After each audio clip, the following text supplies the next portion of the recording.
Kung kayo'y manghang-mangha sa mga pelikulang 3D, paano kaya kung 4D?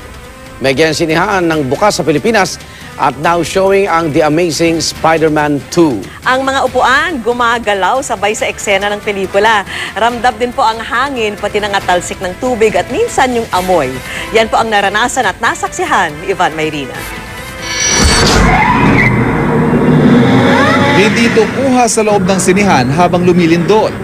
Ang eksena kasi sa pelikula, papabagsak ang isang eroplano at bawat yanig, ang hangin sa loob, pati taranta ng mga artista, ramdam ng mga manonood.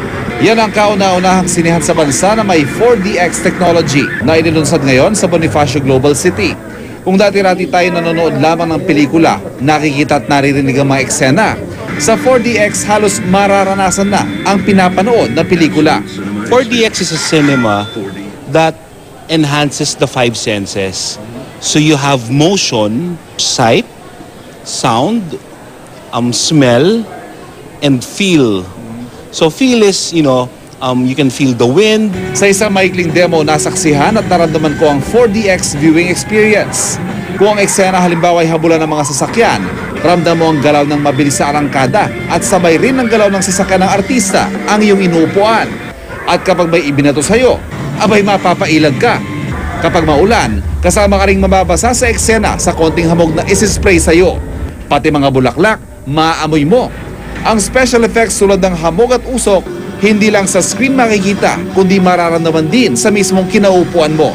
Ika-101 na itong 4DX cinema sa buong mundo na eksklusibong pinapangasiwaan ng isang Korean company. It's totally synchronized with the scene of the movie. So, for example, for the Amazing Spider-Man, if you fly through the tall building, then our motion chair will be synchronized with that motion. We have some process with 4DX in the studio.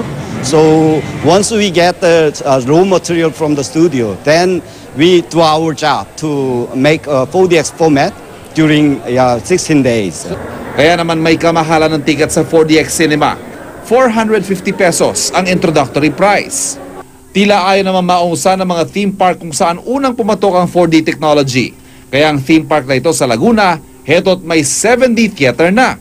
Hindi full-length movie ang papalabas pero para ka namang kasama sa cast. Sa zombie movie na ito halimbawa, kailangan mong barilin ang mga napapanood gamit ang isang 7D gun. Ang mga makakalaban mo, mga kasabayan mo ring manonood.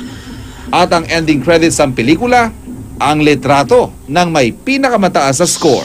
Ako si Ivan Mayrina, ang inyong saksi.